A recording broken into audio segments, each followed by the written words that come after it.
चलो, कैपेसिटर में कोई आइडिया, नाम सुना है कैपेसिटर का? हाँ सर, नाम तो सुना। क्या होता है?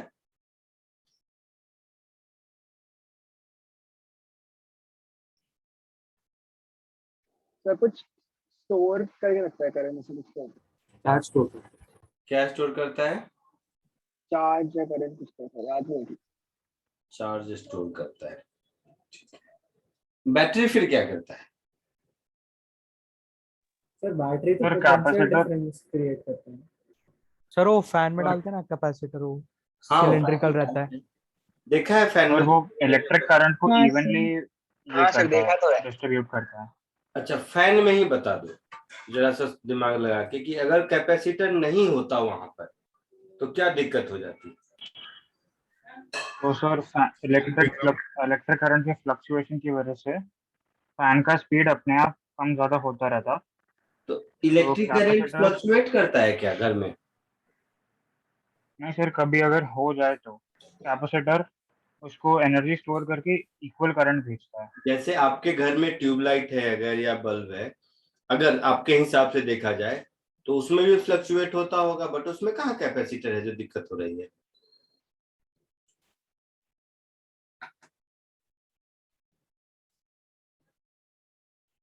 बहुत हद तक तुमने सही कहा है, इसलिए मैं इंटरटेन कर रहा हूँ, नहीं तो नहीं भी करता। बहुत हद तक सही कहा है, लेकिन थोड़ा अधूरा कॉन्सेप्ट है। और कोई बताओ।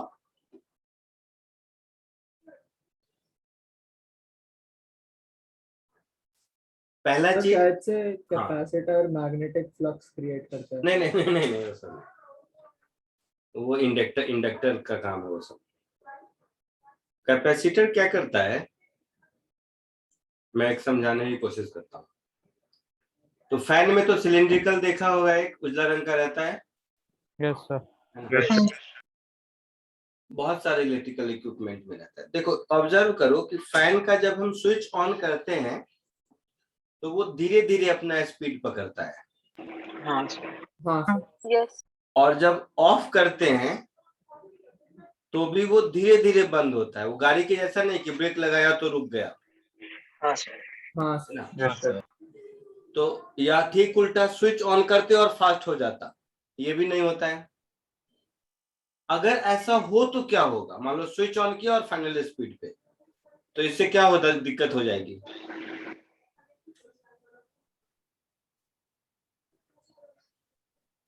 जैसे बल्ब में है, स्विच दबाया बल्ब ऑन हो गया। फैन में तो ऐसा नहीं है।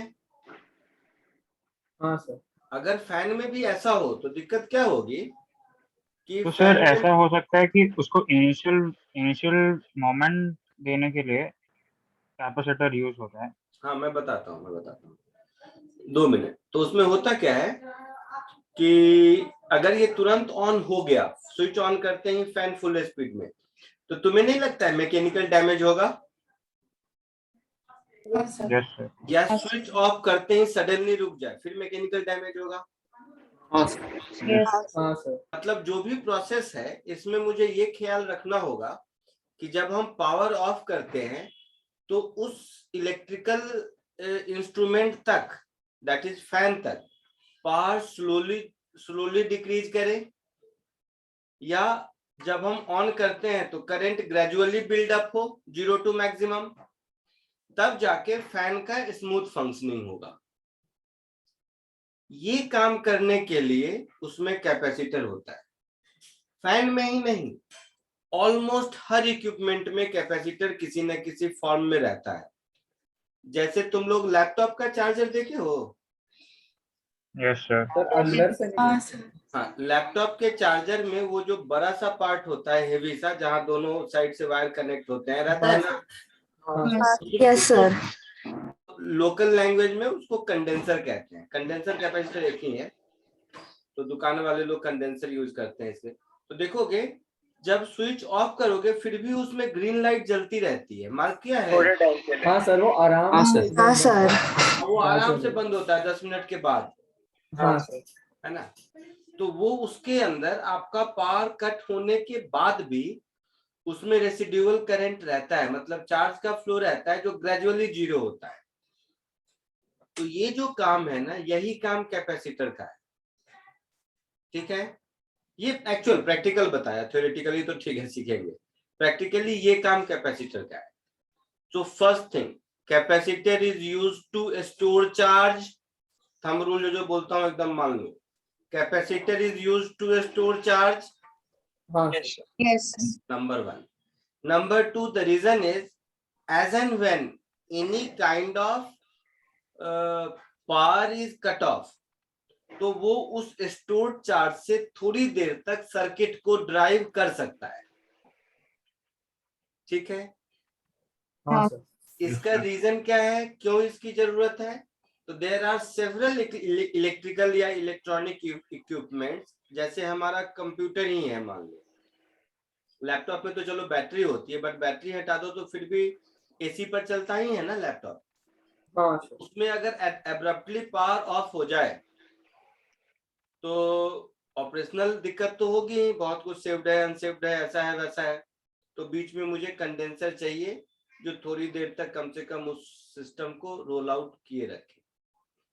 तो हाँ, मैं क्या कह रहा था, first purpose is to store charge. The reason for storage of charges as and when required, current को बिल्ड होने में और करंट को डिके होने में, दोनों फंक्शन स्मूथ हो। एब्रप्ट करंट बिल्ड ना हो जाए जीरो से मैक्सिमम, या एब्रप्ट डिके ना हो जाए मैक्सिमम से जीरो, ठीक है। थर्ड पॉइंट कि अब कहोगे कैपेसिटी टू स्टोर चार्ज, तो दुनिया का हर चीज चार्ज स्टोर कर सकता है ना। किसी भी कंडक्टर पर चार्ज दोगे तो वो स्टोर कर लेगा। अभी तो अर्थिंग में देखे थे ना, हाँ सर। अर्थिंग किया तो ग्राउंड में चला गया, अदरवाइज स्टोर करके रखेगा। तो going by this definition that capacitor is an electrical equipment for storage of charge, अगर जो कि सही डेफिनेशन है, तो इससे अगर हम जाएं तो दुनिया का हर चीज कैपेसिटर है, और है भी टेक्निकली। लेकिन अब बात आती है वो स्टोरेज ऑफ चार्ज कितना। जैसे आपके पास बॉटल है, बॉटल का काम क्या है, पानी स्टोर करके रखना, बट बॉटल का कैप है, उसमें भी तो कुछ पानी स्टोर रहता है, हाँ सर। 2 ml 5 ml, बट उसको तो कभी हम वाटर स्टोरेज डिवाइस के जैसा सोचेंगे भी नहीं। नहीं हाँ सर। सर। मतलब जो चार्ज आप स्टोर कर रहे हो वो इतना सिग्निफिकेंट हो कि उसका कुछ यूज हो। तो जैसे बॉटल का कैप, वो जितना वाटर स्टोर करता है, उस मैग्नीट्यूड का कोई लेना देना नहीं है किसी चीज से। हाँ सर। तो ठीक वैसे ही, although technically everything can store little amount of charge, but condenser या कैपेसिटर हम लोग उसी को कहेंगे जो उस इलेक्ट्रिकल सर्किट के लिए कुछ तो सिग्निफिकेंट चार्ज हो। क्लियर है? हाँ सर। हाँ तो सर। ये हो गया कैपेसिटर का डेफिनेशन। सो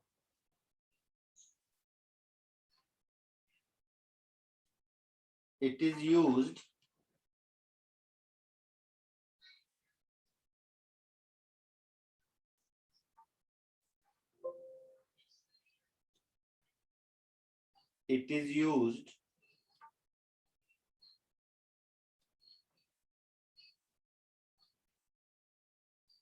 for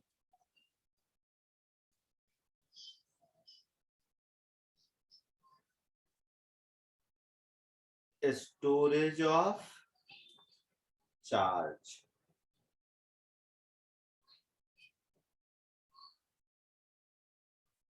और थोड़ा और मैच्योर लैंग्वेज में कहें तो it stores energy in the form of electric field. तो स्टोरेज ऑफ चार्ज बोलूं मैं, ये एक तरीका हुआ कहने का। दूसरा तरीका कहने का हुआ it is used for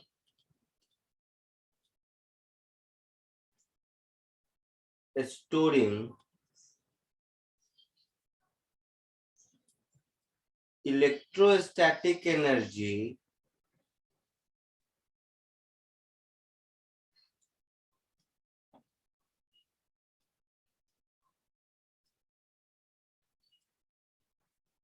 in the form of electric field.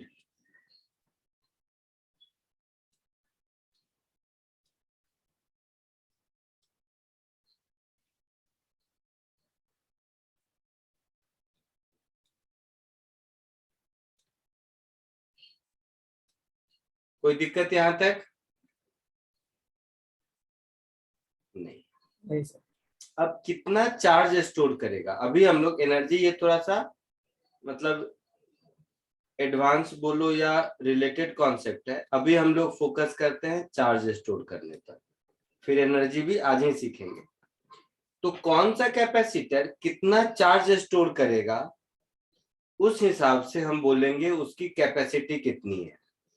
अगर मैं किसी कैपेसिटर को V पोटेंशियल डिफरेंस दूं और वो Q चार्ज स्टोर कर ले, तो मतलब charge stored by capacitor is directly proportional to potential given to it.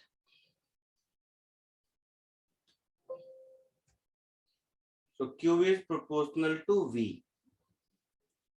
So Q is equal to some constant into V. तो ये जो सम कांस्टेंट है, इस कांस्टेंट को हम लोग कैपेसिटेंस कहते हैं।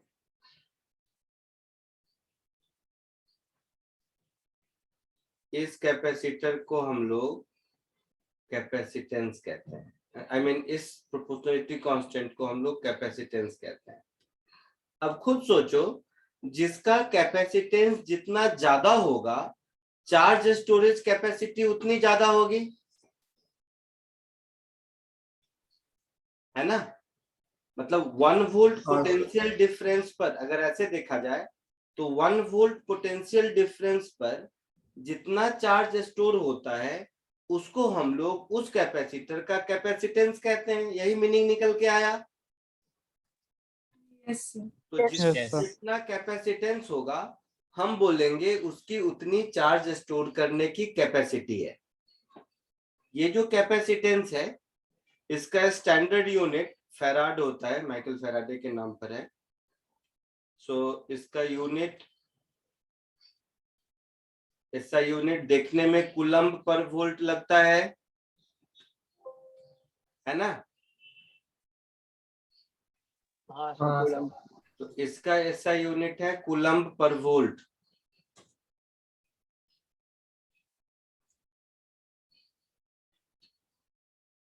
सो इसको हम लोग बोलेंगे कूलम्ब पर वोल्ट।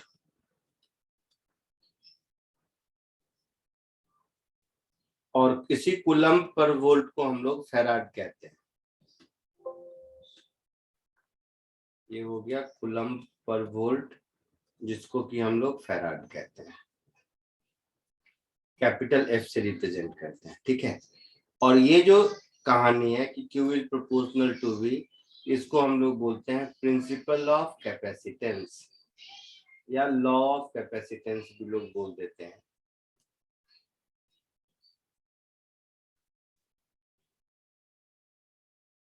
इसको हम लोग बोलते हैं प्रिंसिपल ऑफ कैपेसिटेंस।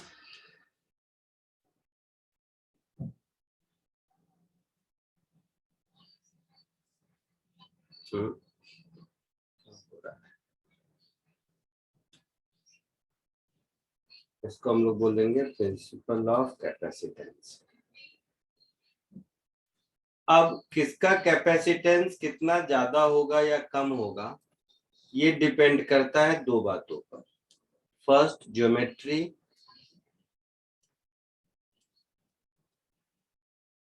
ज्योमेट्री मतलब shape and size,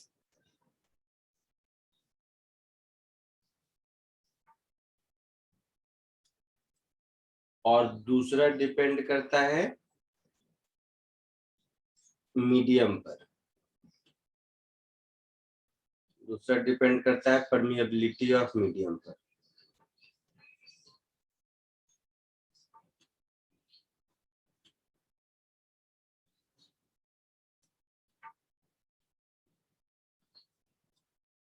medium permeability.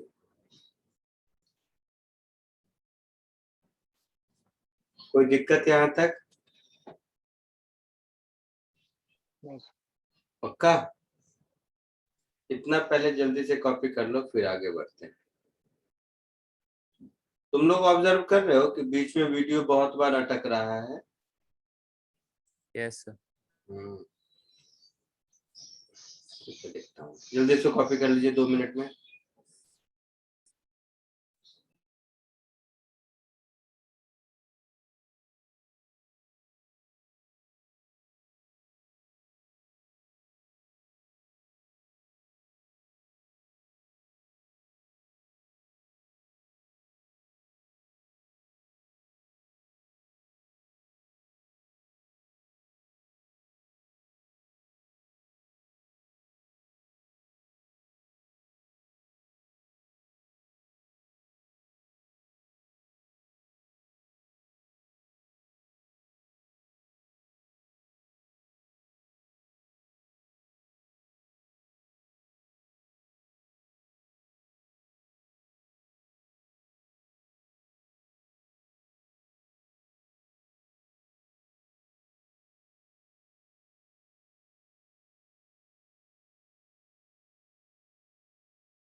Done sir.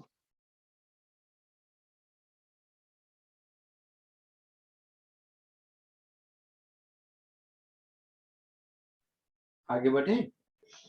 हाँ Yes. अच्छा, तो जैसे मैंने कहा कि टेक्निकली एवरीथिंग इज कैपेसिटर, कहा था मैंने। हाँ सर। Yes. yes ठीक है, तो जैसा मैंने कहा, ये सब जो आप देखते हो सिलिंड्रिकल कैपेसिटर, जो फैन में आपने देखा, फैन में देखा आपने ना सिलिंड्रिकल कैपेसिटर। हाँ सर। Yes sir.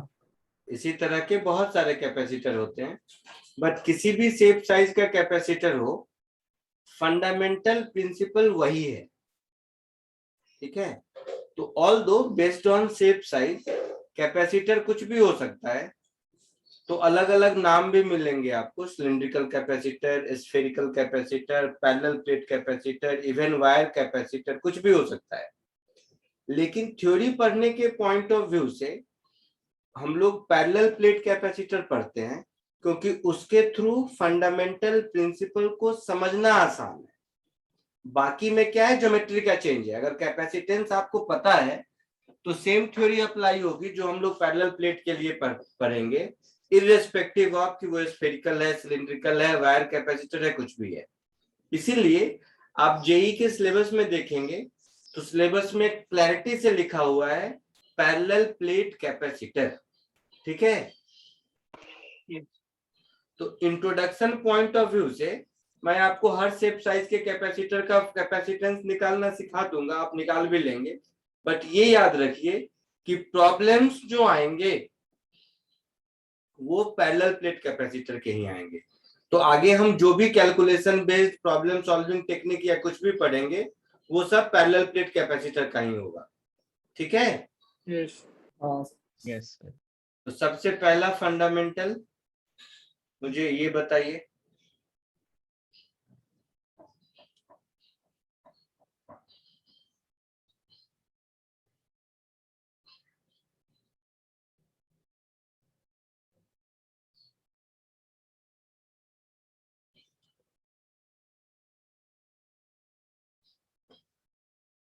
दिख रहा है सबको?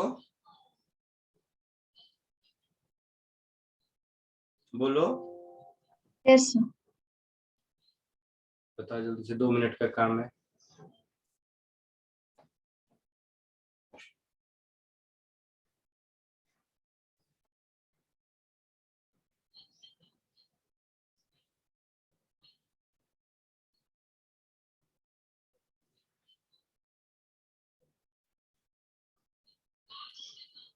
बोल बेटा।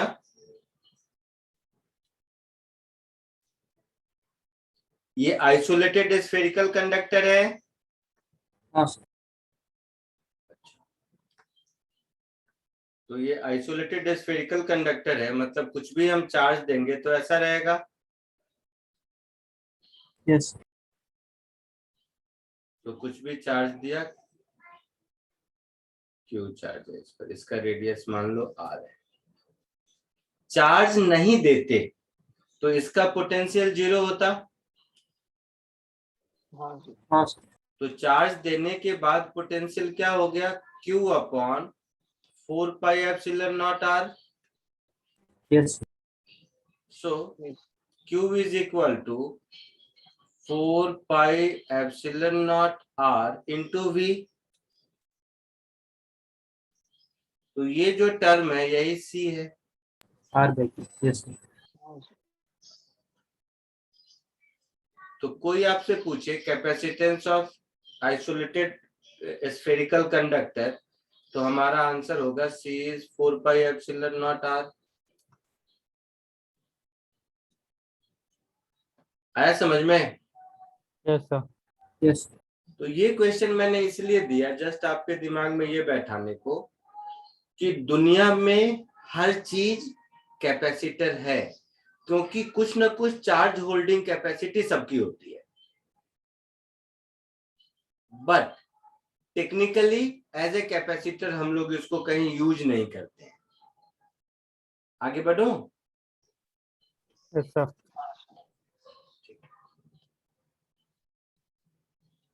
अब आते हैं पैरेलल प्लेट कैपेसिटर पर, जो हम लोगों को सीखना है। बीच बीच में मैं आपको वो सिलिंड्रिकल स्फेरिकल सब सिखाता रहूंगा ऐसे ही बीच बीच में, बट आज अभी मतलब आज मैं सभी पैरेलल प्लेट कैपेसिटर देखते हैं। लिखना मत, फर्स्ट टाइम सीखो। और मैं फिर कह रहा हूं, ये जो फंडामेंटल अभी सिखाऊंगा ना, ये हो सकता है आपको इतना फंडामेंटल वे में बुक में लिखा हुआ नहीं मिले, क्योंकि इन बातों को लैंग्वेज में एक्सप्रेस करना बड़ा मुश्किल होता है, इसीलिए बुक में मोस्टली ये थ्योरी मिसिंग होती है। और फिर कभी जब थोड़ा मैच्योर हो जाओगे और सोचना शुरू करोगे तो लगेगा कि ये क्या चल रहा है, जिसको हम कैपेसिटर समझ रहे हैं उसमें कहीं कुछ बेसिक फ्लॉ है। प्रॉब्लम सॉल्व होना एक अलग बात है। पैरेलल प्लेट कैपेसिटर का एक्चुअल मतलब क्या होता है, देखिए सब लोग ध्यान से देखिए। ये एक प्लेट है और ये एक प्लेट है। इस प्लेट पर आप लोग लास्ट क्लास में किए हो इसीलिए कह रहा हूं, इसमें से किसी एक प्लेट पर मान लो मैंने Q चार्ज दे दिया। Q चार्ज दे दिया तो चार्ज का डिस्ट्रीब्यूशन होगा। हाँ सर। हाँ सर। और उन दोनों में से किसी एक प्लेट को अर्थ कर दिया अगर मैंने, उसमें से किसी एक प्लेट की अगर अर्थिंग कर दी तो क्या होगा, सिर्फ फेसिंग सरफेस पर चार्ज रहेगा। हाँ सर। Yes sir. हाँ सर।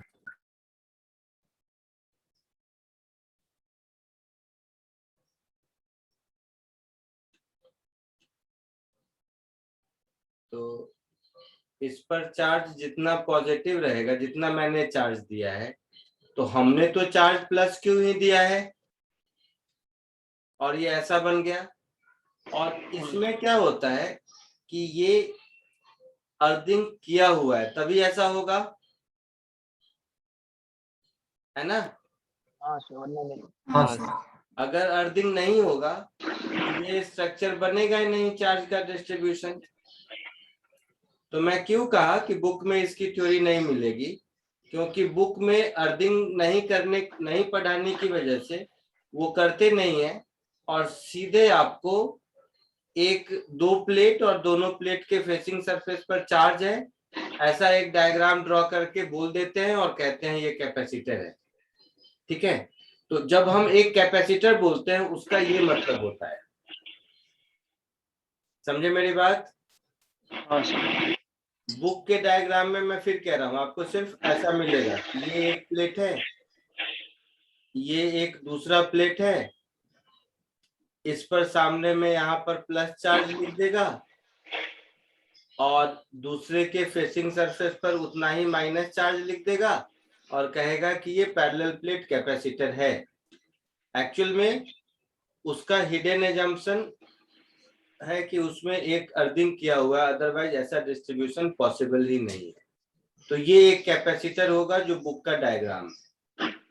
तो बुक में कभी भी कैपेसिटर ऐसा डायग्राम मिलेगा तो आप मन ही मन एज्यूम कीजिएगा कि ये ऐसा है।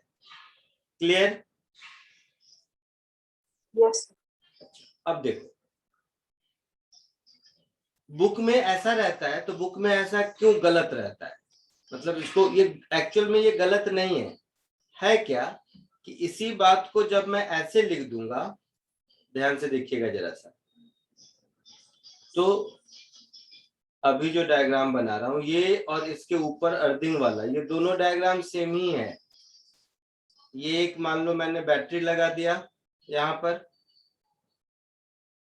तो यहाँ पर अगर मैंने एक बैटरी लगा दिया और ऊपर में एक ऐसा कैपेसिटर बना दिया, तो जाने अनजाने में हम बोल नहीं रहे हैं, लेकिन ये वही डायग्राम है, क्योंकि ये बैटरी का पॉजिटिव प्लेट, ये बैटरी का नेगेटिव प्लेट। नेगेटिव प्लेट के पोटेंशियल को अगर जीरो ले ले तो जो बैटरी का है वो इन दोनों के बीच पोटेंशियल डिफरेंस है। तो ये डायग्राम और ये डायग्राम सेम है। इसमें भी क्या होता है, जिस प्लेट की अर्थिंग करते हैं उसकी पोटेंशियल जीरो। हाँ सर। तो जब किसी भी बैटरी से हम किसी चीज को कनेक्ट करते हैं, मान लो 10 वोल्ट की बैटरी है, तो नेगेटिव टर्मिनल से जिसको कनेक्ट करेंगे वो सपोज 0 है, तो पॉजिटिव से जिसको करेंगे वो 10 होगा। तो ये दोनों डायग्राम एक ही है। सर एक बार वापस समझा सकते हैं? वापस, जैसे 10 वोल्ट की बैटरी है फॉर एग्जांपल, तो 10 वोल्ट बैटरी में दो टर्मिनल होते हैं, तो एक टर्मिनल से, नेगेटिव टर्मिनल से प्लेट को एक प्लेट को कनेक्ट किया, पॉजिटिव टर्मिनल से दूसरे प्लेट को कनेक्ट किया, तो जिसको नेगेटिव टर्मिनल से कनेक्ट किया वो तो अर्थिंग ही हो गया, क्योंकि अर्थिंग क्या करता है, अर्थिंग करता है जितने भी एक्स्ट्रा चार्ज है वो अर्थ को दे देता है और रिडिस्ट्रीब्यूट हो जाता है। तो बैटरी का भी यही काम है, जो भी डंप चार्ज हुआ वो सब बैटरी के अंदर, और इन दोनों प्लेट के बीच पोटेंशियल डिफरेंस मेंटेन हो गया। नेगेटिव अगर 0 पर है तो पॉजिटिव 10 वोल्ट पे हो गया, अगर बैटरी 10 वोल्ट का है तो। समझ आया? बोलिए। Yes, sir. हाँ सर। अब इसका कैपेसिटेंस निकालने की कोशिश करते हैं। तो बहुत तरीका है निकालने का, सिंपल वाला तरीका। मान लो प्लेट एरिया ए है, अगर हम यहाँ पर देखें तो पॉजिटिव के कारण इलेक्ट्रिक फील्ड इधर होगा, नेगेटिव के कारण भी इलेक्ट्रिक फील्ड इधर होगा। इनके बीच का डिस्टेंस अगर डी है तो टोटल इलेक्ट्रिक फील्ड इनके बीच के किसी भी पॉइंट पर कितना होगा? बोलिए, इनसाइड किसी पॉइंट पर इलेक्ट्रिक फील्ड कितना होगा? Sigma by 2 epsilon not positive वाले का, और उतना ही नेगेटिव वाले का। हाँ सर, सिग्मा बाय एप्सिलॉन। तो ये हो जाएगा sigma by epsilon not. Sigma दोनों के लिए Q बाई A होगा। हाँ तो ये इलेक्ट्रिक फील्ड हो गया। ये अगर इलेक्ट्रिक फील्ड हो गया, इसका मतलब है दोनों प्लेट के बीच पोटेंशियल डिफरेंस कितना हो गया? Electric field into distance d। Yes और ये इलेक्ट्रिक फील्ड यूनिफॉर्म है, दिख रहा है, कांस्टेंट है, डिस्टेंस से इंडिपेंडेंट है। है ना? यस बोलिए। हाँ सर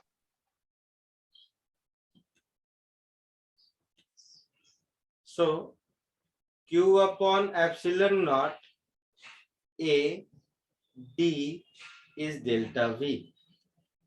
तो मैं Q को अब ऐसे लिख दूंगा, epsilon not into A upon D into delta V। मतलब दोनों प्लेट के बीच अगर हम डेल्टा V का पोटेंशियल डिफरेंस क्रिएट करते हैं तो इतना चार्ज स्टोर होता है, यही मतलब हुआ। हाँ सर। मीन्स ये जो टर्म हुआ यही कैपेसिटेंस हुआ। यस। तो पैरेलल प्लेट कैपेसिटर का कैपेसिटेंस होता है epsilon not into A upon D. ये इस चैप्टर का सबसे ज्यादा यूज होने वाला फॉर्मूला है, ठीक है। अब देखो, तो कैपेसिटेंस हम कैसे इंक्रीज कर सकते हैं?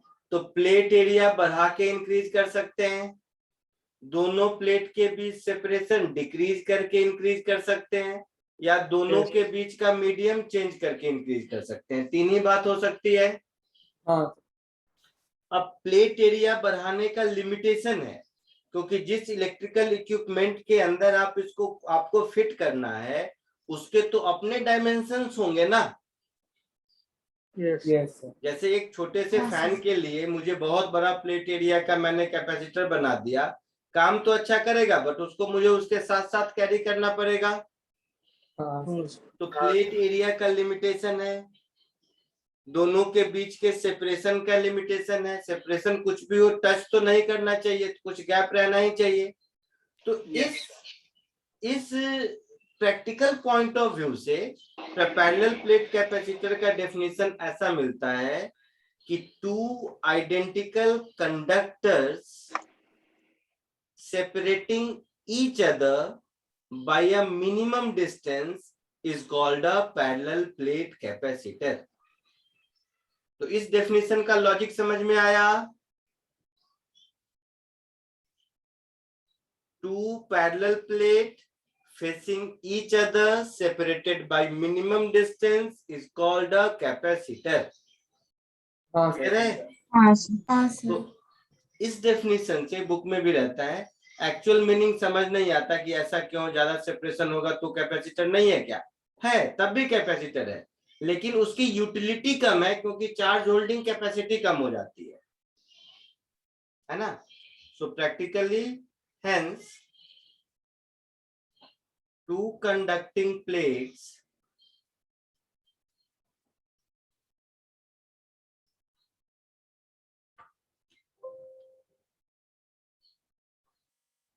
hence two conducting plates facing each other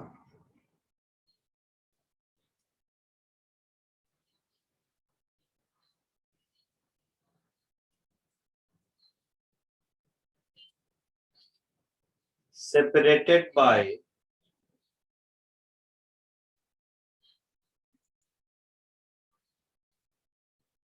a small distance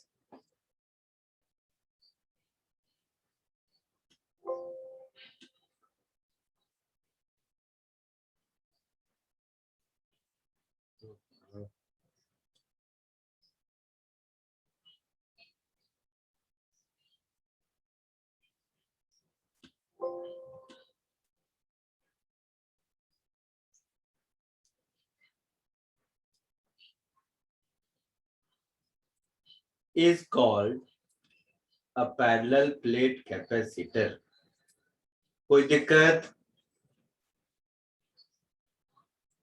नहीं सर।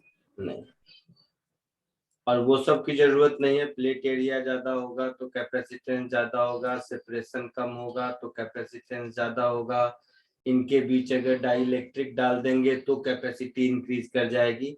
ये सब कॉमन सेंस है ना। हाँ सर, अंडरस्टूड। जल्दी से इसको कॉपी कर लो फिर आगे बढ़ते हैं।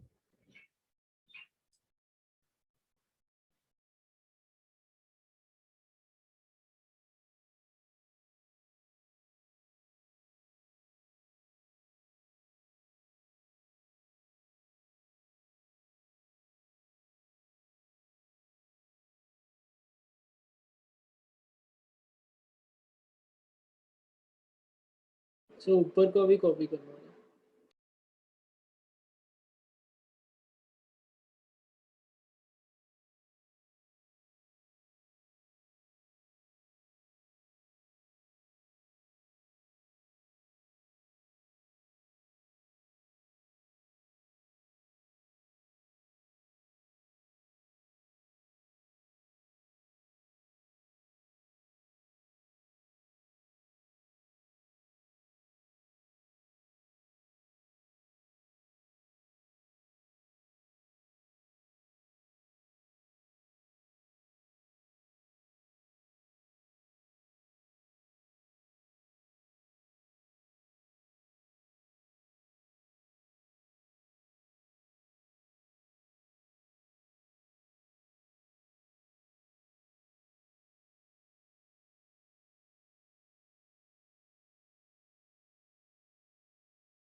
हो गया होगा?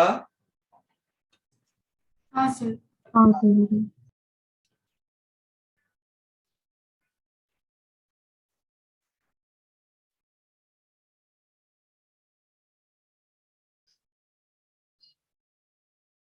अच्छा ठीक है, इसी प्रिंसिपल से एक दो और देखते हैं फिर आगे बढ़ेंगे। तो ये हो गया पैरेलल प्लेट कैपेसिटर, ठीक है। इसी तरह प्लेट का शेप साइज चेंज होगा तो ये अलग अलग कैपेसिटर हो जाएगा, जैसे सिलिंड्रिकल कैपेसिटर भी होता है,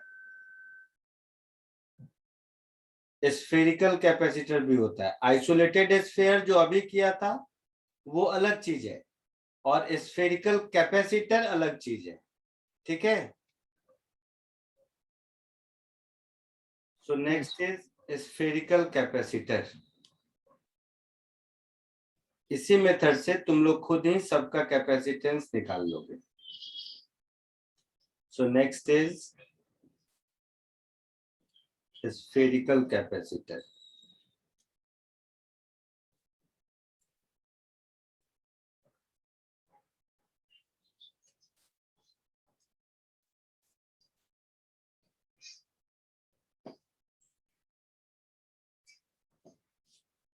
स्फेरिकल कैपेसिटर का मतलब ये हुआ, जैसे पैरेलल प्लेट में था, देखना ध्यान से, अगर मैं इसको ग्राउंड नहीं करूं बाहर वाले को, तो बाहर के सरफेस पर भी चार्ज होगा, हाँ सर। और बाहर ग्राउंड कर दूं तो दोनों फेसिंग सरफेस पर इक्वल अपोजिट चार्ज होगा, देख चुके हैं। Yes, sir. तो इसका कैपेसिटेंस जरा एक बार बताइए मुझे। अच्छा, स्क्रीन शेयरिंग पॉज्ड है क्या? हाँ सर। Yes. सर रिज्यूम भी नहीं हो रहा।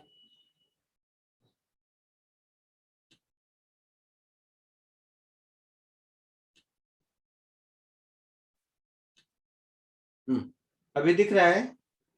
यस। सो इस स्फेरिकल कैपेसिटर में भी अगर हम बाहर के सरफेस को ग्राउंड नहीं करें तो बाहर भी चार्ज होगा, और ग्राउंड कर दें तो to surfaces, facing surfaces having equal opposite charge होगा। पैरेलल प्लेट और इसमें डिफरेंस यही हो गया, दोनों के शेप साइज पे, है ना। हाँ तो एक सर। बार इसका कैपेसिटेंस आप लोग मुझे निकाल के बताइए। आप लोग खुद कर सकते हो, मुझे बताने की जरूरत नहीं होगी।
बोलो, देखो सुनो मेरी बात, प्लेट का पोटेंशियल डिफाइंड नहीं है, आया ना? बोलो। हाँ सर। नहीं है। इसके लिए क्या किया हमने कि दोनों प्लेट के बीच पोटेंशियल डिफरेंस के लिए इलेक्ट्रिक फील्ड वाला मेथड यूज किया। हाँ सर। हाँ, sir. लेकिन स्फेयर के केस में कर सकते हैं इलेक्ट्रिक फील्ड वाला भी यूज, बट स्फेयर का पोटेंशियल तो डिफाइंड है ना। Yes sir. तो दोनों सरफेसेस, अंदर और बाहर, ये जो दो सरफेस दिख रहे हैं फेसिंग सरफेस, इनका पोटेंशियल डिफरेंस आप बता सकते हो? हाँ सर। सो V1 माइनस V2 क्या होगा?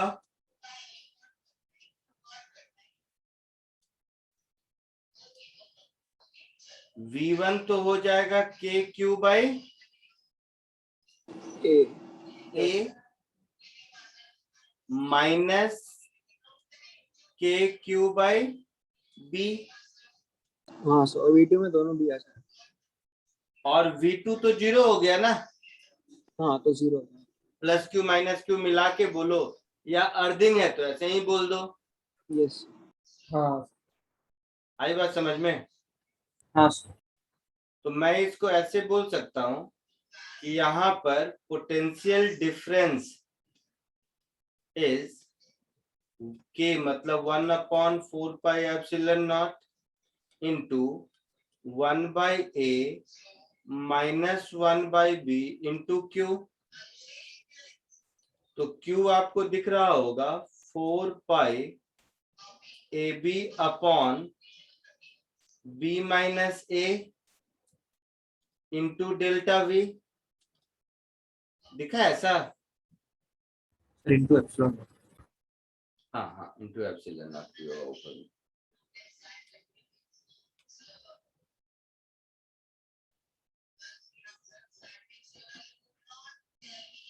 तो एप्सिलॉन नॉट भी होगा, यानी कि यहां से समझ आ रहा है कि ये वाला जो टर्म है यही कैपेसिटेंस है हाँ सर। ना? तो फॉर्मूला भी होता है, स्फेरिकल कैपेसिटर का capacitance is 4πε0 R1 R2 upon R1 minus R2। ठीक है? हाँ sir. So 4πε0 AB upon B minus A, ये स्फेरिकल कैपेसिटर के कैपेसिटेंस का फॉर्मूला हो गया। आई बात समझ में? यस। इसको भी कॉपी कर लीजिए। तो धीरे धीरे आपको आइडिया लग जाएगा कि किसी भी शेप साइज का कुछ भी कर दे तो हम उसका कैपेसिटेंस बता सकते हैं। ऑल्दो हमें पढ़ना सिर्फ पैरेलल प्लेट कैपेसिटर है, लेकिन फिर भी धीरे धीरे हर टाइप का देख लेते हैं, एटलीस्ट कि फॉर्मूला कैसे निकालते हैं तो काम चलेगा।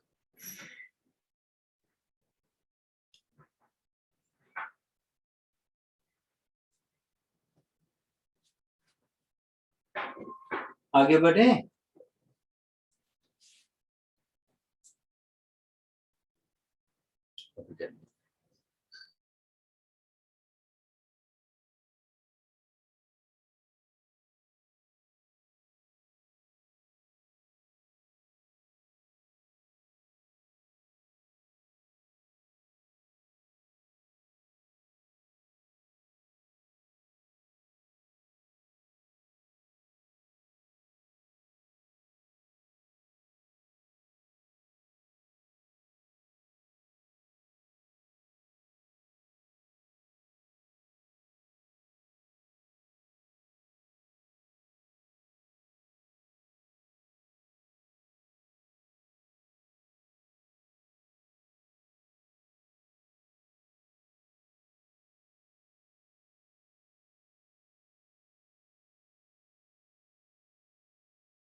हुआ? Yes. आगे बढ़े?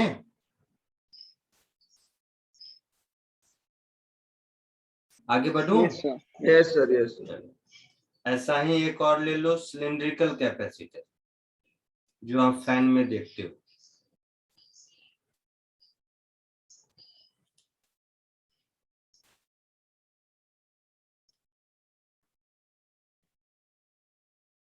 तो अगर सिलिंड्रिकल कैपेसिटर है तो उसका सिमेट्रिक डायग्राम कुछ ऐसा होगा, दिख रहा है? हाँ सर। इसका कैपेसिटेंस आप लोग खुद ढूंढ के बताइए।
बोलो, आया कुछ आंसर?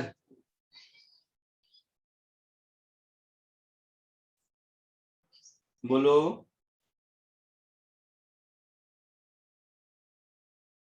हाँ सर। क्या है बताइए? तो 2 pi epsilon naught l into a b upon. नहीं। और कोई?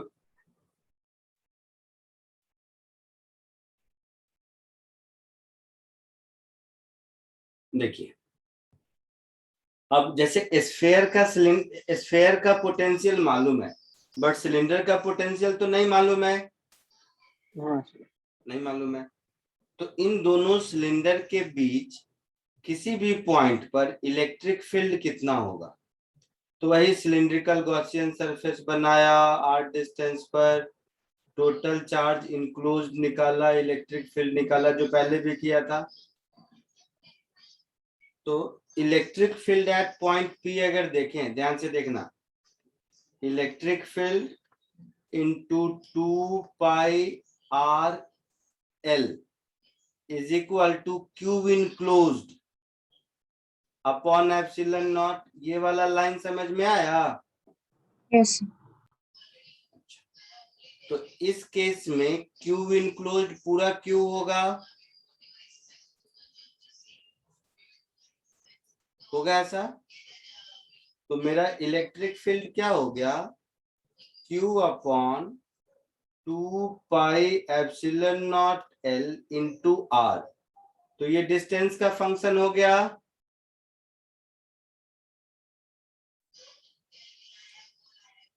यही हाँ R सर। है ना? बोलिए। Yes sir. तो इन दोनों सरफेस के बीच जो पोटेंशियल डिफरेंस होगा, ये आपको दिख रहा है, E डॉट डी आर का इंटीग्रल होगा from R is equal to A to B। Yes sir. हाँ सर। तो जो पोटेंशियल डिफरेंस मुझे मिला,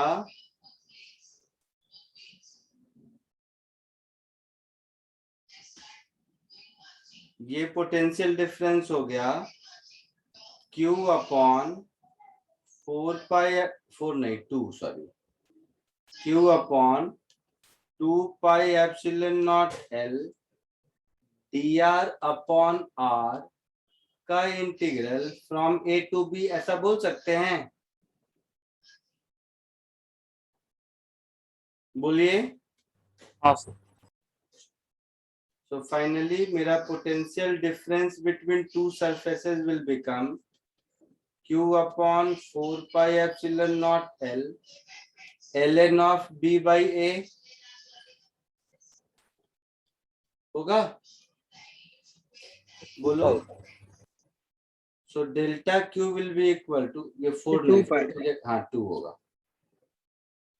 तो ये Q मुझे ऐसा हो गया 2 pi epsilon naught L divided by ln of B by A into delta V, ऐसा होगा। ये जो टर्म है यही C हुआ। Yes. तो सिलिंड्रिकल कैपेसिटर का कैपेसिटेंस का फॉर्मूला मुझे मिल गया 2 pi epsilon naught L divided by ln of B by A। एक सेंस आ रहा है कि कैसा भी शेप साइज हो तो कैपेसिटर का कैपेसिटेंस हम निकाल सकते हैं। सब में मेथड वही है, total charge upon potential difference, isn't it? तो इस तरह से बहुत सारे शेप साइज के कॉरस्पॉन्डिंग बहुत सारे कैपेसिटर्स का नाम है। ठीक है, बोलो। हाँ सर समझा। कॉपी कर लीजिए इसका।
हो गया?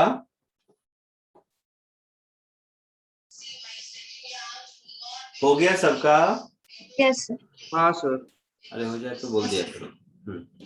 अब देखो, इस तरह के अलग अलग शेप साइज के हिसाब से अलग अलग कैपेसिटर के नाम है, वो आपको मिलते रहेंगे। अब आगे बढ़ते हैं। जैसा सब कैपेसिटर में देख रहे हो, उसकी कैपेसिटी को, क्योंकि बाकी तो ज्योमेट्रिकल कंस्ट्रेंट है कि कहाँ यूज करना है, उसके हिसाब से कितना स्पेस अवेलेबल है, लेकिन एक कॉमन बात यह है कि अगर हम कैपेसिटर प्लेट्स के बीच के मीडियम को चेंज कर दें तो कैपेसिटी इंक्रीज होती है। ये पक्का है सब में? हाँ सर। हाँ सर। तो वो कैसे होता है, क्या होता है, ये देखते हैं। तो next heading is insertion of, नहीं डाइलेक्ट्रिक वाला बाद में, उससे पहले ये कर लेते हैं, एनर्जी एक बार देख लेते हैं। Energy stored in a capacitor.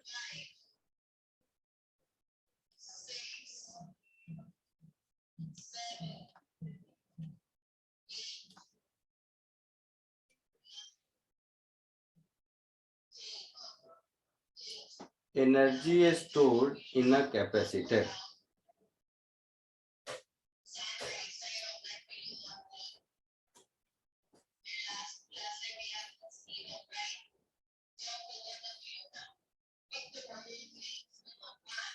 ठीक है,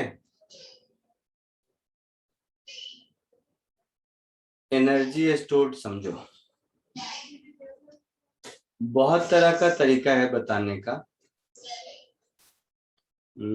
कैसे बताऊं वो सोच रहा हूँ। चलो ये वाला तरीका देखो।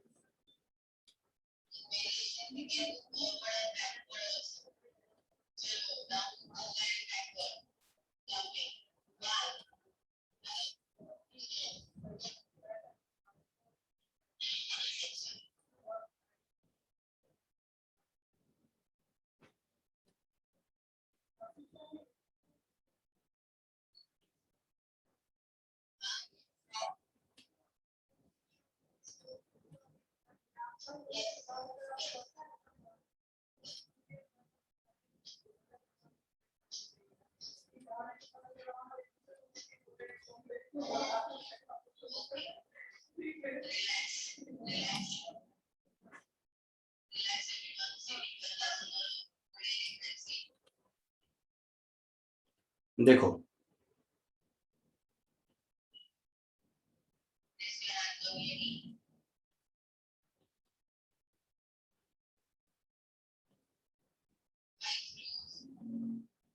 ध्यान से सुनो सब। सपोज ये कैपेसिटर है, ठीक है, और ये V वोल्ट की बैटरी है।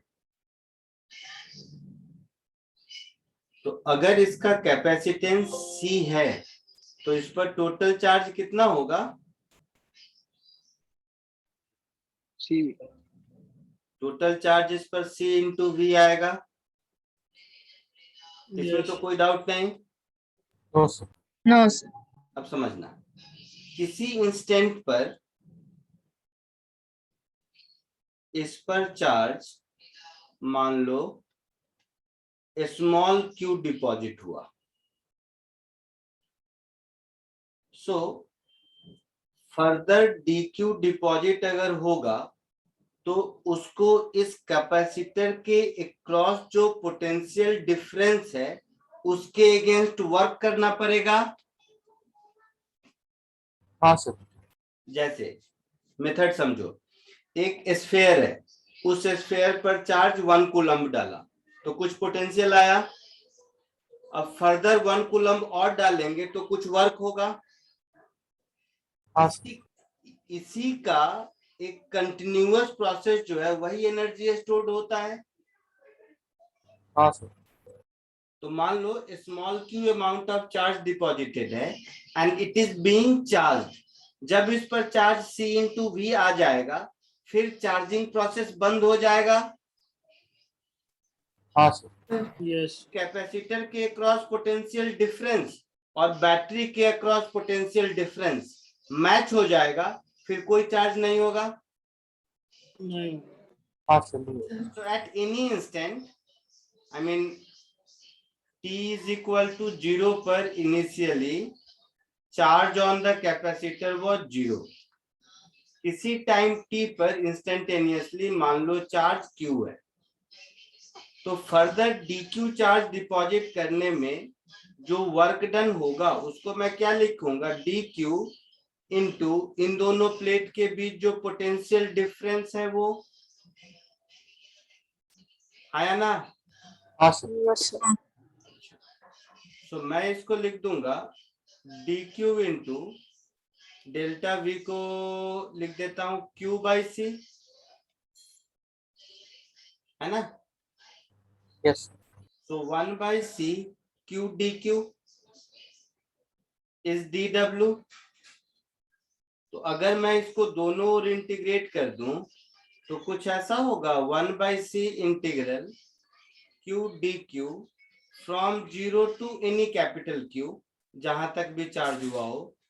तो मुझे एक फॉर्मूला मिलेगा, u is equal to capital Q square upon 2c। हाँ सर। हाँ सर। पक्का।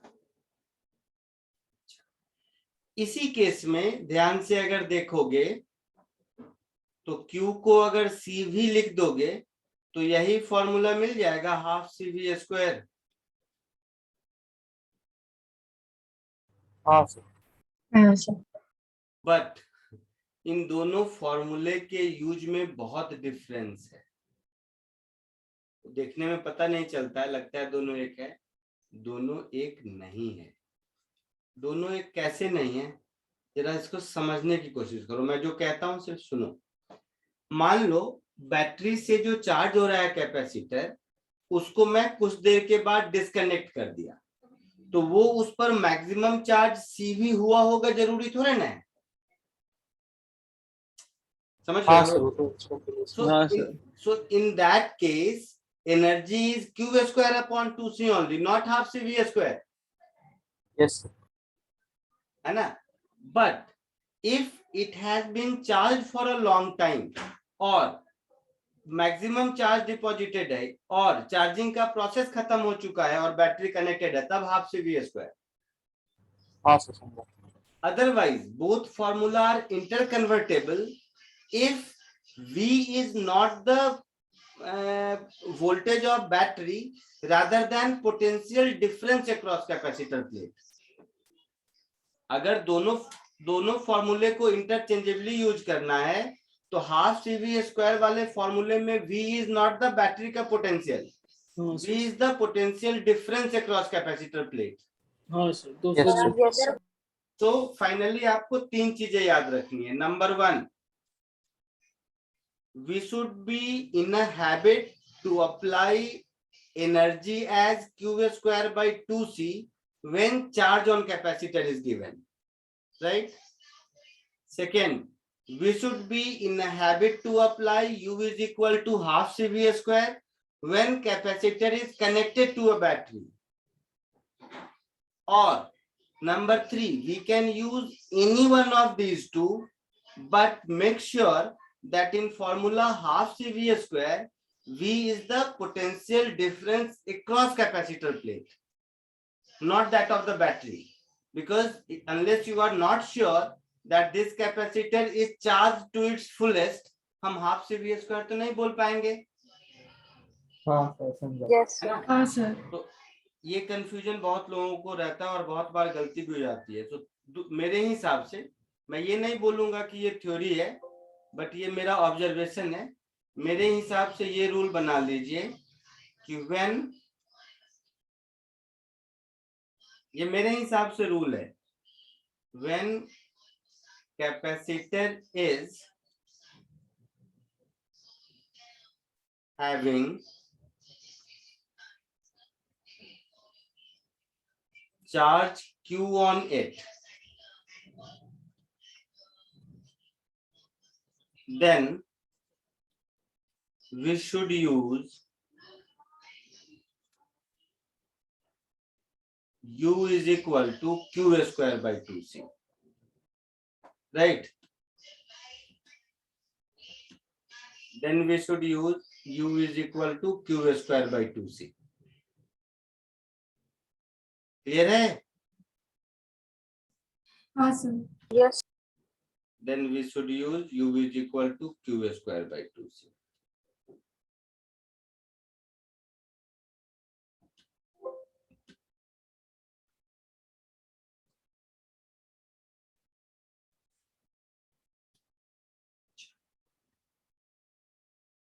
Second point,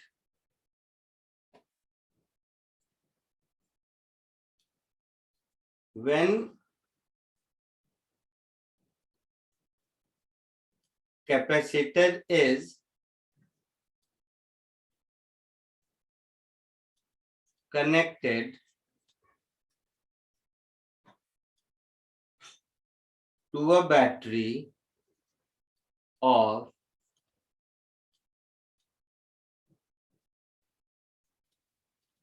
potential difference V, then we should use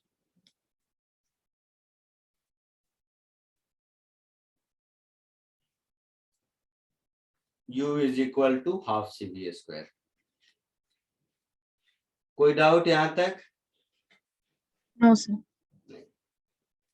Third point,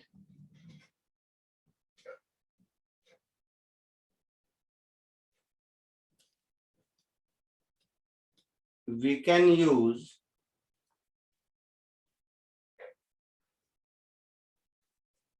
any one if V is taken as potential difference between capacitor plates. कोई दिक्कत? नहीं एक दूसरा important point ध्यान से देखो, अब कैपेसिटर में अगर एनर्जी स्टोर हो रही है तो कोई तो वर्क कर रहा होगा। Yes. कौन Yes. वर्क कर रहा है?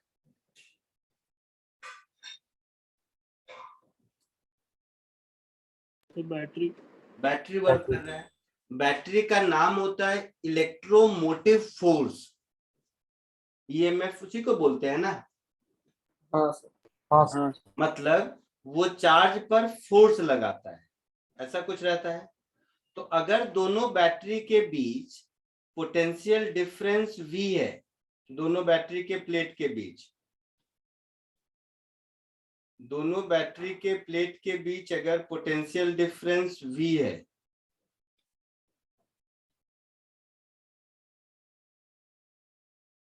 और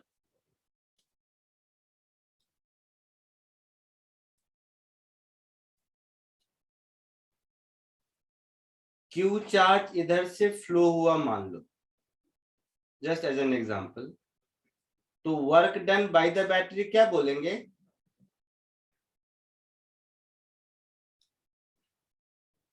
Q इंटू QV? V बोलेंगे। हाँ QV। हाँ सर। हाँ सर। हाँ सर। तो कंफ्यूज मत कीजिएगा, work done by the battery अलग चीज है और एनर्जी स्टोर्ड इन कैपेसिटर अलग चीज है। कैसे? देखिए, अगर इसी में मैं work done by the battery ढूंढूं,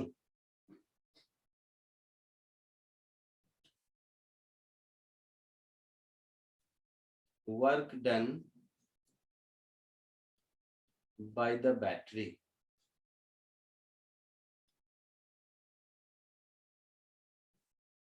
तो work done by the battery हो जाएगा मेरा Q इंटू V होगा। तो Q को हम C इंटू V लिखेंगे। टोटल चार्ज अगर कैपिटल Q फ्लो किया पूरे प्रोसेस में, कैपेसिटर पूरा चार्ज हो गया, तो ऐसा लिखेंगे, दैट इज CV स्क्वायर। बोलिए। यस हाँ sir. Yes, sir. But energy store देखो तो इसका आधा है। Sir Yes, energy sir. Conserve क्यों नहीं है? बता रहा हूँ। एनर्जी स्टोर देखोगे तो इसका आधा है। यस। हाँ sir. तो आधा एनर्जी कहाँ गया? तो जितने कनेक्टिंग वायर्स हैं कैपेसिटर से बैटरी को जोड़ने वाले, उसमें एज अ हीट लॉस हमेशा 50% ऑफ एनर्जी होता है, ठीक है।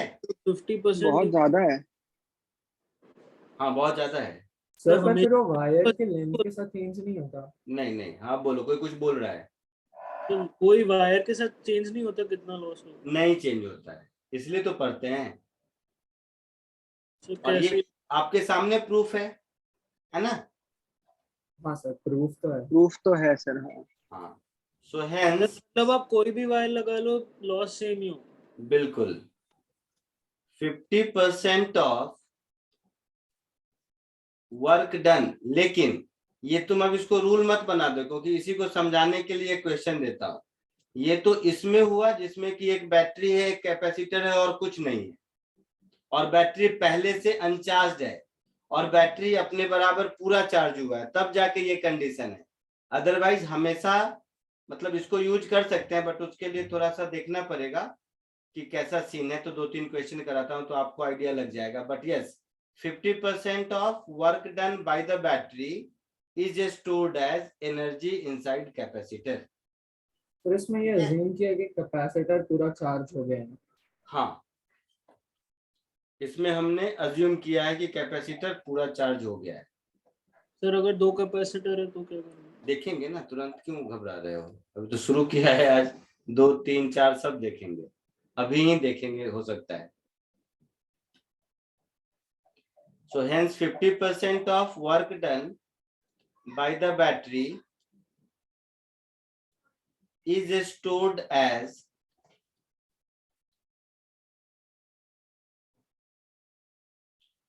energy inside capacitor in the form of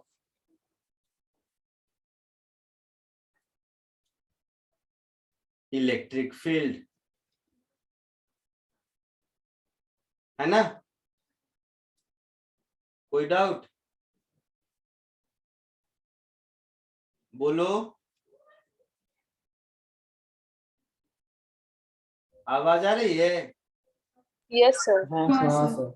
मैं लिखने को दूंगा टाइम, घबरा मत। एक और इम्पोर्टेंट चीज दिखाता हूँ, देखो, अगर सीख पाए तो बहुत जरूरी है, नहीं तो उसमें बहुत ज्यादा यूज हुआ नहीं इलेक्ट्रिसिटी में, करें सॉरी इलेक्ट्रोस्टैटिक्स में।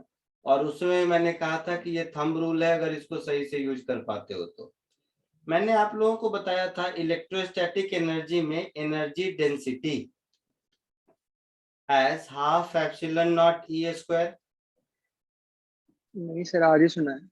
मालूम हाँ है सर। कुछ भी? नहीं बताया सर, ये नहीं बताया। नहीं सर, नहीं तो हुआ। हाँ पहली सर, बार देख। पक्का नहीं बताया। पहली बार देखा है सर ये तो। अच्छा, हाँ सर। इलेक्ट्रोस्टैटिक प्रेशर बताया था? क्या सर? इलेक्ट्रोस्टैटिक प्रेशर नहीं सर। नहीं नहीं सर। सर। सच्ची में? नहीं हाँ सर। सर सच में। नहीं हाँ सर, सर। नहीं आप एक बताया। बार नोट चेक करो।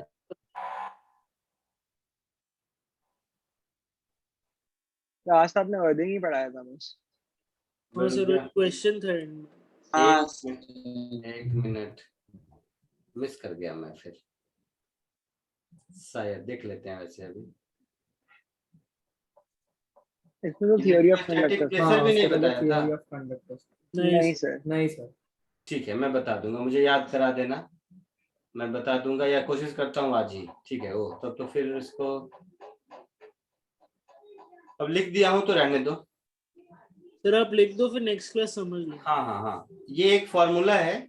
इस फॉर्मूला से इलेक्ट्रोस्टैटिक्स में अगर ध्यान से देखोगे ना तो बहुत लाइफ आसान हो जाती है। ये मैं इसका डेरिवेशन सिखा दूंगा, देखता हूँ। आज का कंटिन्यूएशन ब्रेक हो जाएगा, इसलिए अगली बार मुझे याद दिलाना। बोलोगे कि सर इलेक्ट्रोस्टैटिक प्रेशर बता दीजिए, तो उसी के कंटिन्यूएशन में मैं बता दूंगा। तो ये एनर्जी डेंसिटी है, मतलब कैपेसिटर की एनर्जी अगर हम बोले, वैसे ये दुनिया में कहीं भी इलेक्ट्रिक फील्ड है तो यही एनर्जी डेंसिटी है। ऐसा नहीं कैपेसिटर चैप्टर की बात है, कहीं भी। तो एनर्जी डेंसिटी को वॉल्यूम मतलब कैपेसिटर का plate area into distance between plate से मल्टीप्लाई कर देंगे तो टोटल एनर्जी मिल जाएगी। यस। तो half epsilon naught e square into ए इंटू डी, तो ये हो गया half epsilon not. Electric field देखा था सिग्मा बाई एप्सिलॉन नॉट, देखा था अभी। तो ये हो गया बिना बैटरी के कॉन्सेप्ट के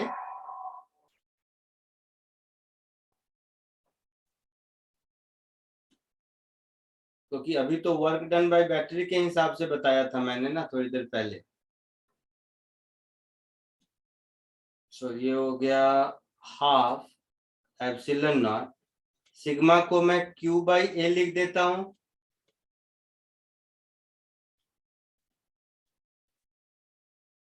ठीक है। तो ये हो जाएगा हाफ एप्सिलॉन नॉट इंटू ए, नहीं एप्सिलॉन नॉट तो कैंसिल होगा, नीचे एप्सिलॉन नॉट आएगा, ऊपर डी एप्सिलॉन नॉट ए, इधर क्यू स्क्वायर। तो दिख रहा है Q square by 2c।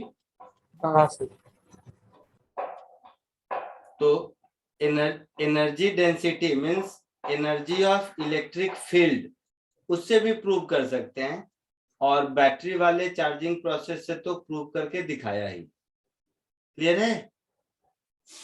Yes, sir. तो इसीलिए हम लोग कहते हैं कि कैपेसिटर इज अ डिवाइस, मैंने शुरू में लिखाया था, which can be used to store electrostatic energy in the form of electric field, यही लिखाया था शायद ना। क्योंकि ये जो एनर्जी डेंसिटी है वो किसी भी फील्ड के लिए है। Derivation half c v square तक कर चुके हो? नहीं सर। नहीं नहीं सर। नहीं तो सर। थोड़ा जूम इन कर दीजिए, बहुत हाँ, ज्यादा। कर देता हूँ। तो यहाँ से बाकी है ना? हाँ हाँ सर। ठीक है, तो फर्स्ट गो में इतना लिख लो, उसके बाद और बड़ा करूं? नहीं सर। नहीं सर, इतना चलेगा।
फिर आप नीचे ले सकते हैं।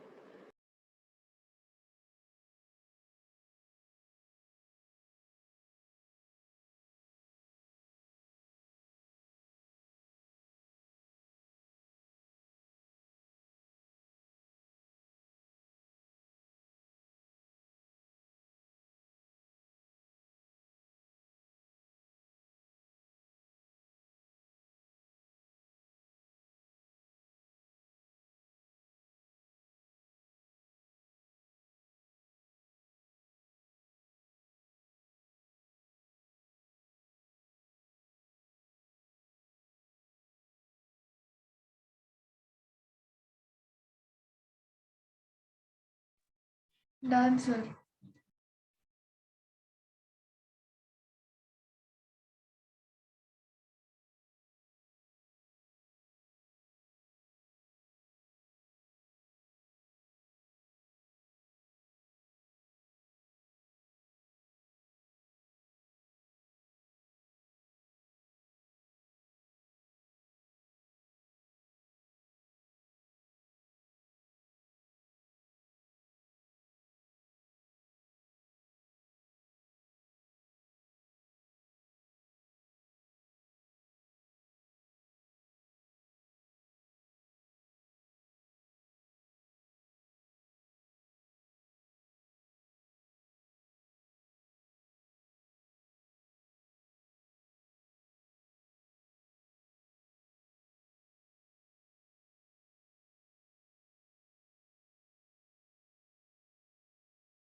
So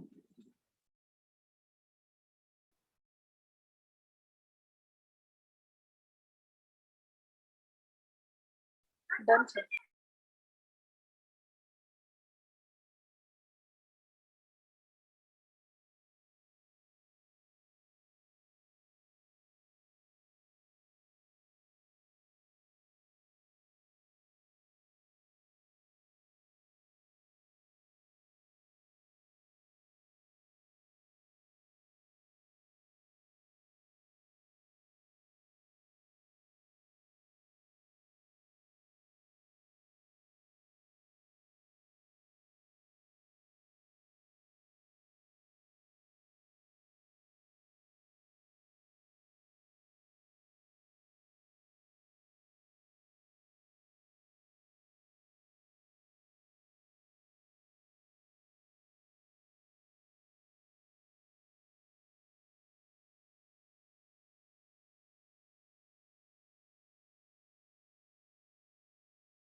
so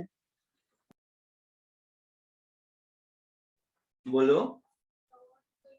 नीचे ही करना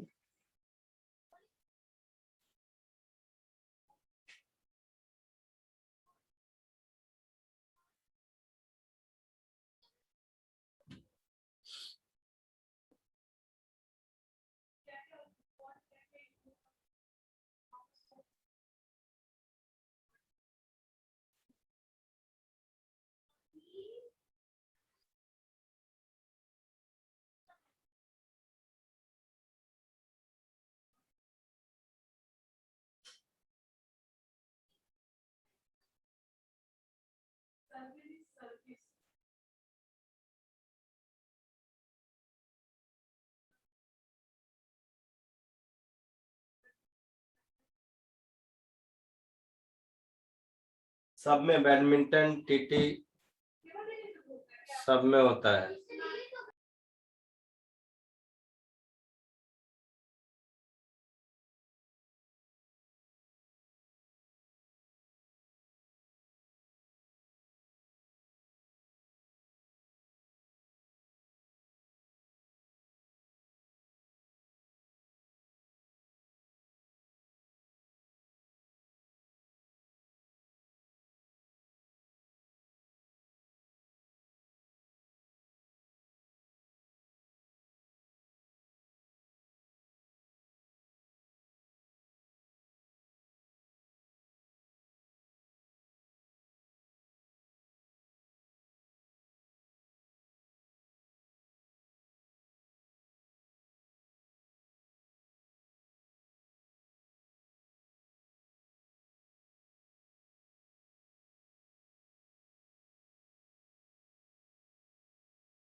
हो गया?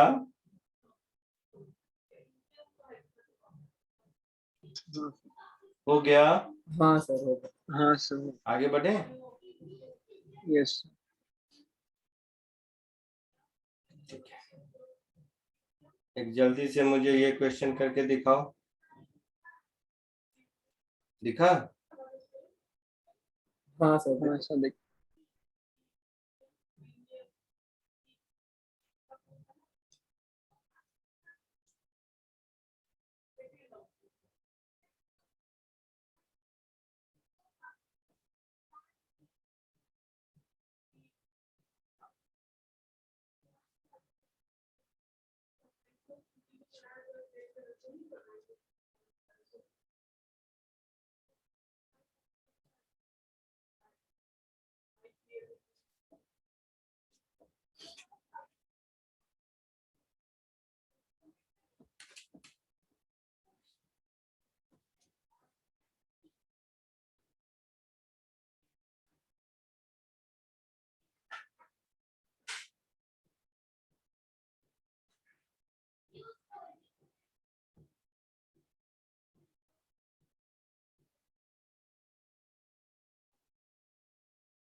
आया आंसर कुछ?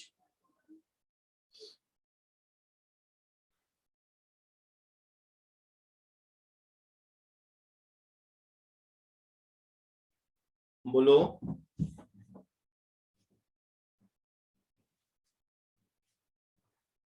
आवाज आ रही है?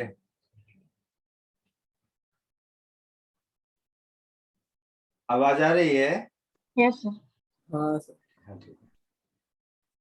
अभी इनिशियली जैसा दिख रहा है उस समय इस सिस्टम की एनर्जी कितनी होगी? इस कैपेसिटर पर अच्छा कैपेसिटेंस नहीं दिया है, कैपेसिटेंस सी मान लो, सी के टर्म में आंसर आएगा। बीच में जो कैपेसिटर है उसका कैपेसिटेंस C है, ठीक है। हाँ सो अभी हाफ CV स्क्वायर होगा।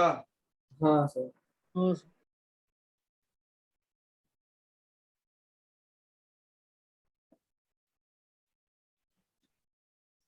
सो इनिशियल एनर्जी इसकी हो गई हाफ CV स्क्वायर। जब ऊपर वाला स्विच क्लोज कर दे, ओपन करके S2 को क्लोज करेगा, अब फाइनल एनर्जी क्या होगी इसकी? 12C CV into 2 2V CV square. square। Half C into 2V square, ठीक है। देखो यहाँ पर ध्यान से देखना, इंपॉर्टेंट पार्ट। अभी जब ये वाला स्विच क्लोज है तो ये पॉजिटिव ये नेगेटिव है ना। हाँ सर। ये वाला स्विच क्लोज करेंगे तो भी यही पॉजिटिव यही नेगेटिव।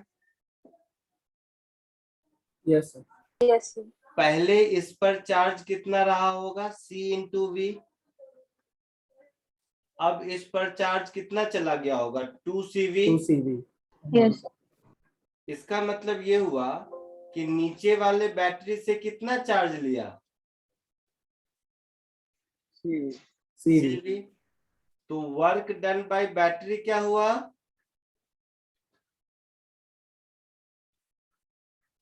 बताओ। CV into 2V। हाँ सर। हाँ सर। तो वर्क डन बाय बैटरी हो गया 2CV स्क्वायर, है पक्का? Yes So, sir. हम Yes. ऐसे कह सकते हैं कि वर्क डन बाय बैटरी का क्या हुआ होगा? कुछ एनर्जी स्टोर्ड में इंक्रीज हुआ होगा और जो बच गया होगा वो हीट लॉस। हाँ So work done by battery is change in internal energy plus heat loss. हाँ सर। हाँ सर। तो हीट लॉस मिल गया। हाँ सर मिल जाए। हाँ सर। बताइए जल्दी। CV square by 2. हाँ,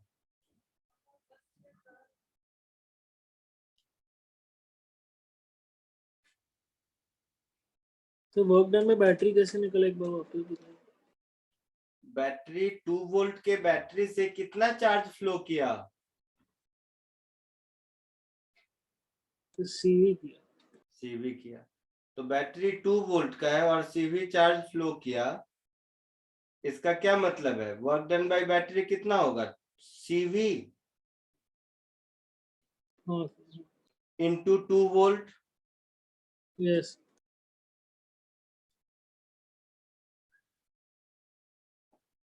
ठीक है।